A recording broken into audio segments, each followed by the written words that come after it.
Hoje, nosso papo é sobre um tema que, vamos combinar, é fundamental em qualquer ambiente de trabalho, ainda mais naqueles de alta pressão, a saúde mental. A gente vai entender como ela é muito mais do que um conceito e como o bem-estar de cada um impacta o time todo. Vamos lá? Olha, essa frase inicial já diz praticamente tudo, né? Em ambientes onde a gente precisa de foco, de resiliência, a saúde mental não é um luxo, é uma necessidade básica. A ideia é essa mesma.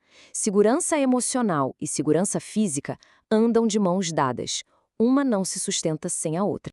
Então, o que significa de verdade ter saúde mental? Muita gente pensa que é só não ter um transtorno, não ter um diagnóstico. Mas, como a gente vai ver, a definição é bem mais ampla e bem mais positiva também. A Organização Mundial da Saúde traz essa definição super completa. E o ponto-chave é o seguinte: não se trata de estar feliz o tempo todo, sabe?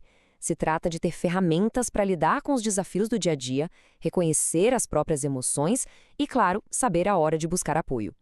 No fundo, é sobre equilíbrio e capacidade de se adaptar. E o impacto disso no trabalho, nossa, é gigantesco.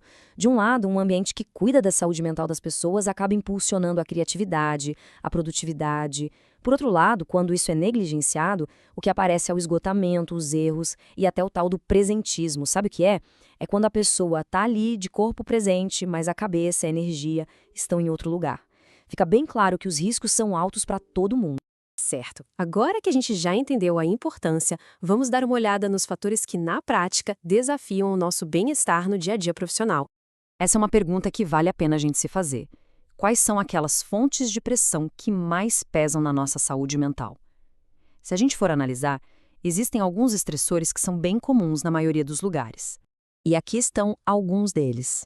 Carga de trabalho que parece não ter fim, a pressão de ser responsável por outras pessoas, a falta de controle sobre as próprias tarefas ou até aquela sensação de que o nosso esforço não é valorizado.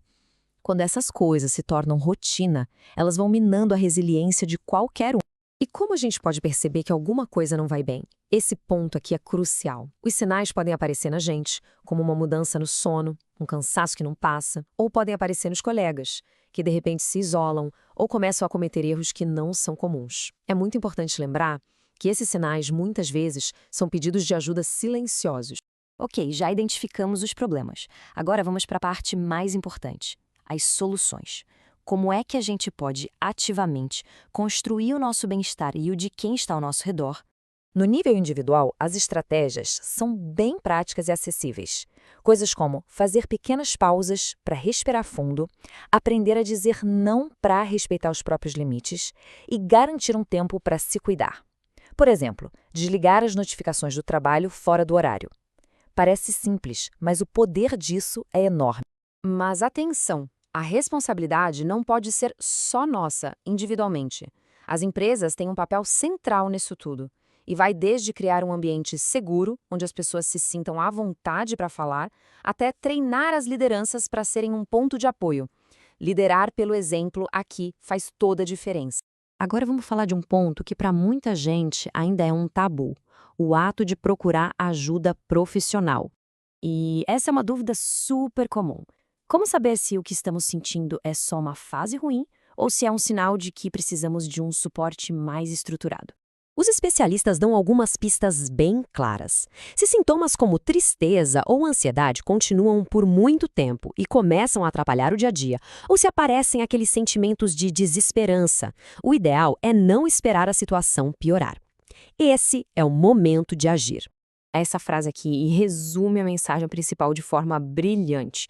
A gente precisa quebrar esse estigma. Pensa assim: do mesmo jeito que se cuida de uma dor física, é preciso cuidar da dor emocional. É um direito e, mais do que isso, uma necessidade. E a boa notícia é que a ajuda está disponível.